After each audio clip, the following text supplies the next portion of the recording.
তাদের সাথে কিছু কথা বলি। বাসায় তো সারাদিন একাই থাকি, তাই কথা বলা হয় না। তাই ভিডিওর মাধ্যমে আপনাদের সাথেই কিছু কথা বলি, আপনারাই শুনুন।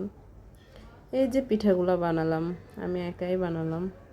সাজগোজ করে আপনাদের সামনে আসলাম না, বাসায় যেভাবে থাকি সেভাবেই আসলাম। অন্যভাবে সেজে গুজে ভিডিও বানালে সেটার কি মর্ম? আমি তো দেখাবো, আমি প্রতিদিন যেই কাজটা করি সেই কাজটাই আপনাদেরকে দেখাবো। তাহলে সেজে গুজে আসে লাভ কী? আমি এভাবেই আমার বাসায় কাজ করি, সেটাই আসলাম, পিঠা বানালাম। আসলে মেয়েরা যখন বাবার বাড়ি থাকে তখন অনেক কাজই জানে না বা করেও না। তারা মা করতে দেয় না, বাবা বলে কেন করবে, দরকার নাই করার। কিন্তু সেই মেয়েটা যখন শ্বশুরবাড়িতে যায় তখন গেলে সব কাজগুলাই করতে হয়। তারপর সে যখন চেষ্টা করে নিখুঁতভাবেই কাজগুলো করার, ভুল ত্রুটি যেন না হয়, তখনও কিন্তু সে বাড়ির মানুষ ভুল ধরতে ছাড়ে না। আপনি তো চেষ্টা করলেন যে আমার কাজে যেন ভুল ত্রুটি না হয়, কিন্তু তারা তো বসে আছে আপনার ভুল ত্রুটি ধরার জন্য। সেটা তো ধরবেই, কারণ তাদের তো কাজই ওটা। যেমন শাশুড়ি তেমন ননদ, তাদের তো কাজ হচ্ছে আপনি কোনটা ভুল করলেন সেই ভুলটা আপনার ধরার। আপনি পারফেক্ট করলেন, তারপরেও বলবে ভুল।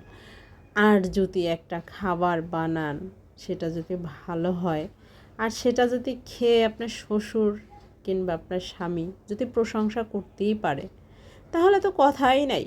সেটা তো একদমই ভালো হয় নাই খেতে।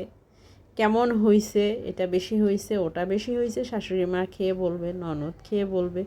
আর যদি রায়বাঘিনী ননদিনী সংসারে থাকতেই পারে বিয়ের পরে, তার বিয়ে হয়ে গেছে তাও সংসারে আছে, তাহলে তো কথাই নেই। তাহলে তো ভাইয়ের বউয়ের দোষ ধরার জন্য মানে আর কারোর প্রয়োজনই পড়ে না যে ভাইয়ের বউ খারাপ। সেই তকমাটা আর কাউকেই দিতে হয় না, সেটা ওই রায়বাঘিনী ননদিনী দিয়ে দিতে পারে। তাই এই যে যে কাজটা করবেন, আপনার একটা কাজ ভালো হয়েছে সেটাও আপনার ভালো হয় নাই, এমনটাই। আসলে মেয়েদের জীবনটা এরকম, আর তাই না? এক বাসা থেকে যে আর এক বাসায় কাজ করে, সেখানে সারা জীবন থাকতে হয়। বাবা মা এত কষ্ট করে জন্ম দিয়ে লালন পালন করে, তারপরও সারা জীবনটা শ্বশুরবাড়িতেই কাটিয়ে দিতে হয়। আর সেখানে কাজ না করলে কি হয়? হয় না। সেখানে ঢোকা মাত্রই কাজ শুরু হয়ে যায় একটা মেয়ের। কাজ না করলে আর খাবার হয় না তার, তার জন্যই কাজ করতে হয়। সেটাই হচ্ছে নিয়তি। আসলে সবার আবার কপাল সমান হয় না, সব শ্বশুরবাড়ি আবার খারাপ হয় না, ভালোও হয় আবার খারাপও হয়। মেয়েরা বাবার বাড়ির রাজকন্যা, আর শ্বশুরবাড়িতে গেলে চাকরানি হয়ে যায়, বলে রাজরানী। কিন্তু আসলেই কি রাজরানী সে হয়? হয় না, চাকরানির চেয়েও অধম হয়ে যায় তখন। তার কখন খাওয়া দাওয়া, কখন কি কাজ সারতে হবে সেটাই হচ্ছে বড় কথা, সবার মুখে খাবার দিতে হবে সেটাই হচ্ছে বড় কথা। আর কে কী করলো না করলো সেটা নিয়ে তার মাথা ব্যথা নাই, আর তার খাবার কখন হবে সেটাও কেউ দেখবে না। শাশুড়ি মা কেন খেতে পাইলো না এখনও সেটা বলবে, কেন স্বামীকে এখনও খেতে দিনি, কেন শ্বশুর মশাইকে এখনও খেতে দিনি, সেই প্রশ্নগুলো আসবে।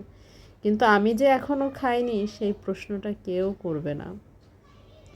যদি মা থাকে বাবা থাকে তখন তারা করে, আগে মেয়েকে খাওয়ায় তারপরে তারা খায়। কিন্তু শ্বশুরবাড়ির নিয়মটা আবার উল্টা, খাবার না থাকলে না খেয়ে থাকো। একবেলা না খেলে এমন কিছু হয় না, তখন আফসোস লাগে হাঁড়ি। বাবার বাড়িতে যখন ছিলাম তখন তো আমি না খেলেই ওই বাড়ির কেউ খাবার মুখে দিত না। আর এখানে একবেলা খাবার না খেলে কেউ মরে যায় না, পরের বেলা খেয়ে নিও, তখন তোমার হবে। এখন নাই, খেও না, শেষ।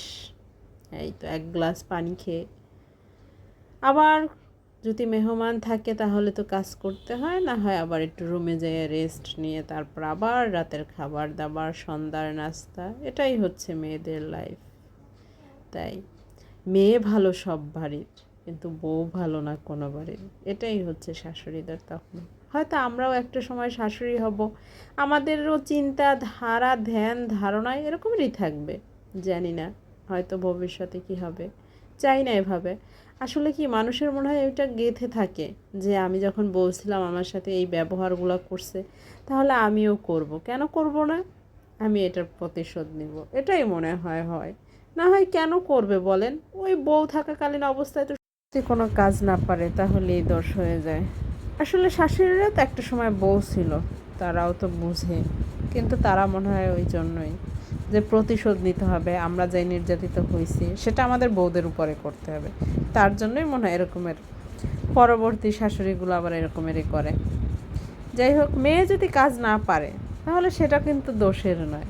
বউ যদি কাজ না পারে তাহলে তাকে তো বলা হয় তার 14 গোষ্ঠীরে বলা হয়, তাদেরকেও ডাইকাই না বলা হয়, কিন্তু তারা আদৌ এই বাড়িতে আসেও না, যায়ও না, খায়ও না দেখা যায়। কিন্তু কথার সময় 14 গোষ্ঠী উঠে এই বলতে হবে, আর না হয় হবে না। আজকে আমি পিঠা বানাইছিলাম, পিঠাগুলো কেমন হয়েছে বলবেন সবাই, আর সবাই ভালো থাকবেন। আসলে এটা প্রতিনিয়ত শ্বশুরবাড়ির ঘটনা, প্রত্যেকটা মেয়ের সাথেই হয়।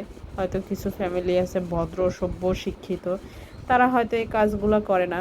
আবার কিছু ক্ষেত্রে যে শাশুড়ি ননদ এরাই যে দোষী সেটাও কিন্তু না। কিছু বউ আছে এমন হাড় জ্বালানি যে শাশুড়ি ননদ সবাইরে জ্বালাইয়া বিরক্ত করে ফেলায়, মানে সেই রাজরানী আর সবাই তার চাকর, এরকমের অবস্থা কিছু বউ আছে।